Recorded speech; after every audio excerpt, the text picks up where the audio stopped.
Good morning বন্ধুরা, তোমরা সবাই কেমন আছো? আশা করি তোমরা সবাই ভালো আছো, আমরাও ভালো আছি। তো এখন বাজে সকাল 11টা। এখন থেকে আমি আমার ব্লগটা স্টার্ট করছি। তো দেখতেই পাচ্ছ আমরা সেজে গুজে রেডি। আমরা বলতে আমি, বোন আর ওর মেয়ে, তিনজনে আমরা সেজে গুজে রেডি হয়ে গেছি।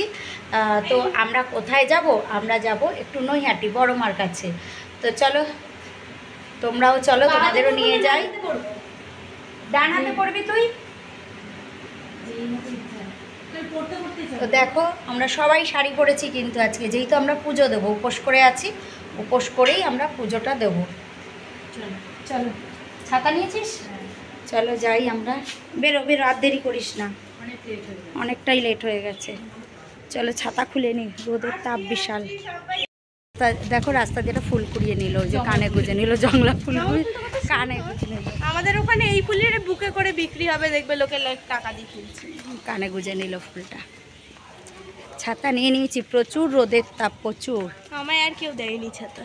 তোর ছাতা লাগবে না। দেখা, ও আজকেও সেজেছে। ও আজকে সেজেছে, দেখো যেদিন এসেছে না সেদিন আমি না ওকে বকেছি যে কি চুড়িদার পরে এসেছিস, কেরম লাগছে। তাই আজকে ও একটা সুন্দর শাড়ি পরে সুন্দর করে সেজেছে, জানো, নতুন শাড়ি পরেছে, সব নতুন, জুতো নতুন, কালকে জুতো কিনেছে নতুন, জুতো নতুন, শাড়ি নতুন, কানের নতুন, সব নতুন করেছে ও আজকে। ও নতুন পরেছে, আমার বোনও নতুন শাড়ি পরেছে, সব নতুন। আমি শুধু পুরনো পরেছি। না, আমিও নতুন পরেছি একটা জিনিস। হ্যাঁ না, এই শাড়ি নতুন। গলার হারটা, গলার হারটা না, গলার হারটা তো পরতে দেখেছি। মনের মাথায় এসেই না অটো পেয়ে গেছি আমরা, তো অটো ধরে নিয়েছি। তো চলো স্টেশনে গিয়ে তোমাদের সাথে আবার কথা হচ্ছে।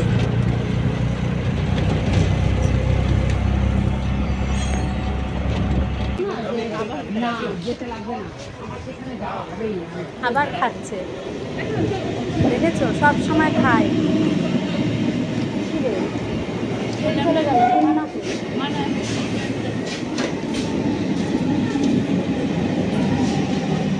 ট্রেন ঢুকে গেছে, কিন্তু আমাদের মানা টিকিট কাটতে গেছে, এখনো টিকিট কেটে আসেনি গো।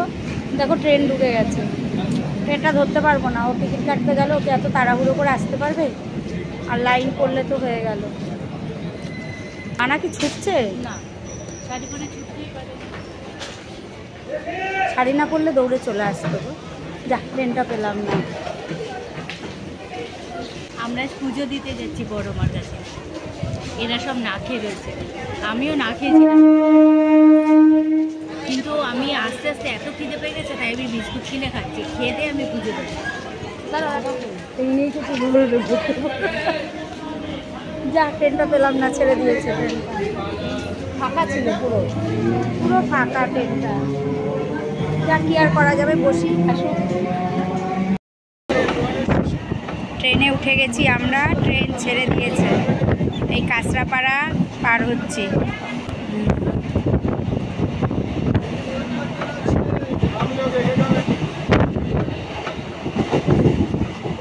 দেখো আমরা নৈহাটি ঢুকে গেছি। কল্যাণী থেকে ট্রেনে উঠেছি, কাঁচরাপাড়া হালিশহর দুটো স্টেশন মাঝে, তারপরেই নৈহাটি।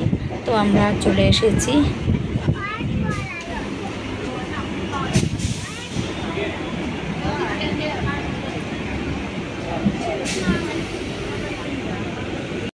তো আমরা ট্রেন থেকে নেমে পড়েছি, এখন যাচ্ছি মন্দিরের দিকে। আর কি বলো তো, আমরা এখান দিয়ে ডালা কিনবো না। ডালা কিনবো না এই কারণে, কারণ আমরা বাড়ির থেকে সবটাই কিনে নিয়ে এসেছি। বাড়ির যা যা দরকার, ধূপকাঠি, মোমবাতি, আলতা, সিঁদুর, সবটাই আমরা, ফুল, বেলপাতা সব নিয়ে এসেছি বাড়ির থেকে। এখান থেকে শুধু সন্দেশটা কিনবো, তাহলেই হয়ে যাবে। আর যাচ্ছি দেখো, আর আমাদের মানা আগে আগে হাঁটছে, ও তো আস্তে হাঁটতে পারেই না, হন হন করে হেঁটে চলেছে।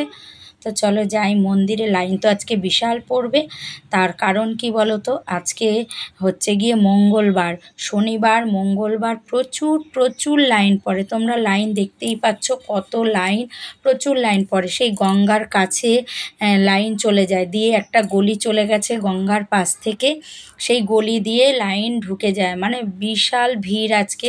তো আমরা হেঁটে চলেছি, কারণ লাইন শেষ কোথায় দেখছি, যেখানে শেষ সেখানেই আমাদের লাইন দিতে হবে। কত সকাল থেকে লোক পুজো দিচ্ছে জানো, অনেক সকাল থেকে পুজো দিচ্ছে সব। তবে হ্যাঁ, লাইনে কিন্তু বেশিক্ষণ দাঁড়াতে হয় না, লাইন চলছে, কারণ ভেতরে ভিড় করতে দেয় না, পুজো দিচ্ছে বার হয়ে যাচ্ছে সবাই। তো ভেতরে ভিডিওটা করতে পারবো কি না জানি না, তো চেষ্টা করব ভিডিওটা তোমাদের করে দেখানো। তো দেখতেই পাচ্ছ আমরা হেঁটেই চলেছি, লাইনের কোনো শেষ নেই, লাইন যে কোথায় শেষ বুঝতে পারছি না, আমরা কিন্তু হেঁটেই যাচ্ছি। দেখেছো, প্রচুর প্রচুর লাইন, প্রচুর লাইন, একদম গঙ্গার দিকে আমরা যাচ্ছি হাঁটতে হাঁটতে। অবশেষে আমরা চলে এসেছি, লাইনে দাঁড়িয়েছি, আর আমরা কিন্তু সেই গলির ভেতরে গিয়ে লাইনটা দিতে হয়েছে। দেখেছো, লাইনটা গেছে, গিয়ে অনেকটা দূর গিয়ে তারপরে লাইনটা ঘুরবে। আমরা প্রচুর প্রচুর পেছনে, আর আমাদের পেছনেও লাইন পড়ে গেছে, মানে সঙ্গে সঙ্গে মানে লাইন পড়েছে। তো চলো মন্দিরের ভেতরে গিয়ে আবার তোমাদের দেখাচ্ছি।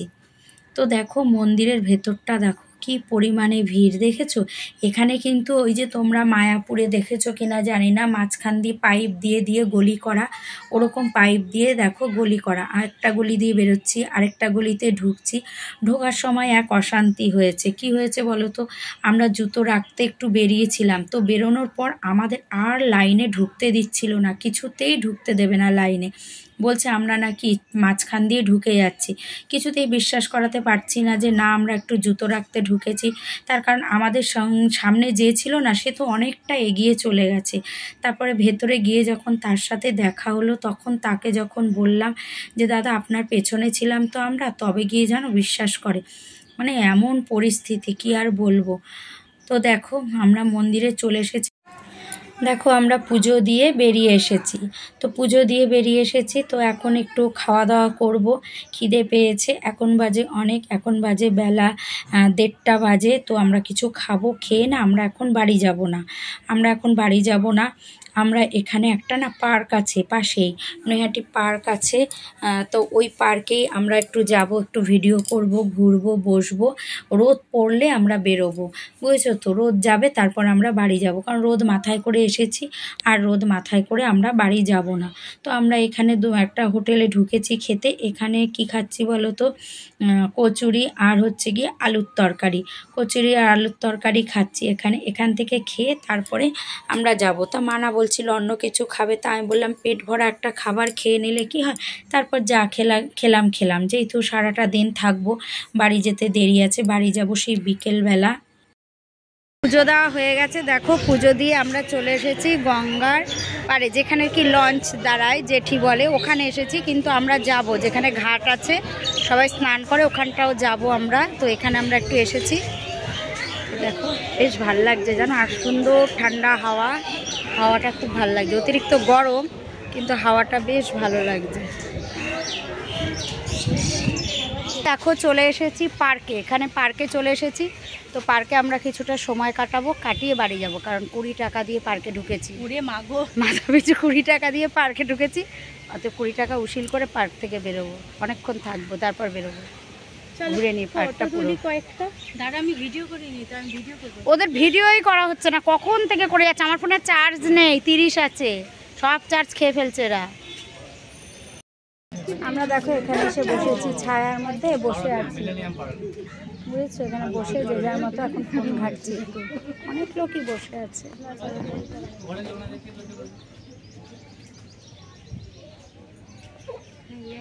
আমরা পার্কের ওই পাশ থেকে না আরেক সাইডে চলে এসেছি। কি বলতো, প্রত্যেকটা পার্কেরই না দুটো পাশ থাকে, একটা বাচ্চাদের থাকে আর একটা বড়দের থাকে। এতক্ষণ আমরা যে পাশে ছিলাম, তো আমরা জানি না যে এই পাশে এই জায়গাটা যে আছে, আমরা জানি না। আমরা ঘুরতে ঘুরতে আবার এ পাশে চলে এসেছি, আর ও পাশে কী বলতো, সব জোড়ায় জোড়ায় বসে আছে, সব প্রেম করছে। আমাদের ঠিক ভালো লাগছিল না ওই পাশটা, তাই আমরা এ পাশে ঘুরতে ঘুরতে এ পাশে এসেছি। বাড়ি যাব ঠিক করেছিলাম, মানা বলছিল ভাল লাগছে না মনি, বাড়ি চলো, বাড়ি চলে যাই। তারপর যেই এই পাশটা এসেছি, তো ও খুব খুশি এই পাশটা আসাতে। তো দেখো মা মেয়ে কী করছে, মা মেয়ে দোলনায় উঠে গেছে, দোলনায় চড়ছে। আমিও কিন্তু দোলনায় বসে আছি, দেখেছো? আমিও দোলনায় বসে দুলছি আর তোমাদের সাথে কথা বলছি। ওরাও ওই দোলনায় গিয়ে দুলছে। মানে এই পাশটা যদি আগে দেখতাম না, আমরা এই পাশেই ঢুকে যেতাম, কিন্তু বুঝতে পারিনি যে এই পাশটা এতটা সুন্দর। তো যাই হোক, দেখো আমি আবার কাছে এসে তোমাদের একটু ভিডিও করে দেখাচ্ছি, ওরা মা মেয়ে যে দুলছে, বেশ ভালো লাগছে। তো আমি বললাম আমিও উঠবো, ওরা চড়ে নিক, তারপর আমি উঠবো। তো আমি যে উঠেছিলাম সেটা তোমাদের ভিডিও করে দেখাতে পারিনি। তো আমিও কিন্তু ওই দোলনাটায় উঠেছিলাম, চড়েছি, বেশ মজা হয়েছে। আমরা এখানে কিন্তু 3 জনে মিলে বেশ মজা আনন্দ করেছি, প্রচুর গল্প করেছি, আড্ডা দিয়েছি। আর এখন বাজে বিকেল 4:30। তো এখন আমাদের বেরোনোর সময় হয়ে গেছে, আমরা বেরোবো। এদিকে মা মেয়ের অশান্তি, মা মেয়েতে খুব ঝগড়া অশান্তি হয়েছে পার্কে। কেন হয়েছে? মেয়ে একটা অন্যায় করেছে। যাই হোক, মা পার্কে সবার সামনেই মেয়েকে বকেছে, সেটা আবার মেয়ের খুব খারাপ লেগেছে। সবার সামনে কেন তুমি আমাকে বকলে, সবার সামনে কেন আমাকে বললে। এদিকে ওর মায়ের মানে বোনের উঠে গেছে প্রচুর মাথা যন্ত্রণা, ও প্রচুর মাথা যন্ত্রণা করছে। ও গিয়ে ওই সিঁড়ির মধ্যে স্লিপের সিঁড়িতে বসে আছে, বলছে আমার খুব মাথা যন্ত্রণা করছে, আমি আর থাকতে পারছি না। তো ওখান থেকে আমরা দেখো বেরিয়ে এসেছি, এখন বাজে বিকেল 5টা। ওখান থেকে বেরিয়ে এসেছি। আর মানা কি করেছে জানো? মানা হনহনিয়ে আগে আগে হেঁটে চলে গেছে ওর মার ওপর রাগ করে, যে আমাকে কেন সবার সামনে বকলো, রাগ করে চলে গেছে। আর এদিকে আমরা কিন্তু ট্রেনে উঠে গেছি। ওদিকে আমি একটা গোপালের জামা কিনেছি। ওর বোনের তো প্রচুর মাথা যন্ত্রণা করছে, ও ট্রেনে উঠে চুপ করে বসে আছে। ও ওষুধ কিনে ওষুধও খেয়েছে, এত পরিমাণে ওর মাথা যন্ত্রণা করছে। তো দেখো, আমরা অবশেষে কল্যাণী চলে এসেছি। মা মেয়ে এখন কেউ কারোর সাথে কথা বলছে না, দুজনার ওপরে খুব রাগ। মেয়ের রাগ, কেন আমাকে সবার সামনে বকলো, আমাকে বাড়ি গিয়ে বকতে পারতো। তো যাই হোক, আমরা বাড়ি চলে এসেছি। বাড়ি এসে দেখো আরেক জায়গায় চলে এসেছি। বাড়ি এসেছি আমরা স্নান করেছি, সারা দিনের পরিশ্রম, স্নান করে ড্রেস চেঞ্জ করে আমরা চলে এসেছি দীপান্বিতাদের বাড়ি। আজকে লোকনাথের উৎসব, তো সেখানে আমরা এসেছি প্রসাদ খেতে। যে বাড়িতে যদি একটু শুই না, ঘুমিয়ে পড়বো, মানে সারাদিনের ক্লান্তি, তাই ভাবলাম না যাই, আগে প্রসাদটা খেয়ে আসি। তো দেখো ওদের বাড়িতে চলে এসেছি প্রসাদ খেতে। তো ওরা অনেক আয়োজন করে, প্রত্যেক বছরই লোকনাথের উৎসব হয়। এর আগেরও ভিডিও আমি দিয়েছি, আগের বলতে গত বছর যে ওদের বাড়িতে পুজো হয়েছে লোকনাথের উৎসব, সেই ভিডিওটা আমি তোমাদের দিয়েছি গত বছর। তা বোন শাড়ি ওভাবে পরেছে বলে বলছে আমাকে দেখাস না আমি কিভাবে আছি। তো যাই হোক, এখানে দেখো মন আছে, ঝুনু আছে, ঝুনুদের বাড়িরই পুজো। ঝুনু আমাদের সাথে আবার একটু বসেছে, বৌমনি আছে, মানা আছে। তো চলো, আজকের ভিডিওটা অনেকটাই বড় হয়ে যাচ্ছে, তাই আজকের ভিডিওটা আর বেশি বড় করছি না, আমরা প্রসাদ নিয়ে বাড়ি চলে যাব। তো চলো, আজকের ভিডিওটা এই পর্যন্তই। তোমাদের যদি ভিডিওটা ভালো লেগে থাকে তাহলে অবশ্যই লাইক, কমেন্ট, শেয়ার করে দিও। তো চলো, আজকের মতো সবাইকে টাটা।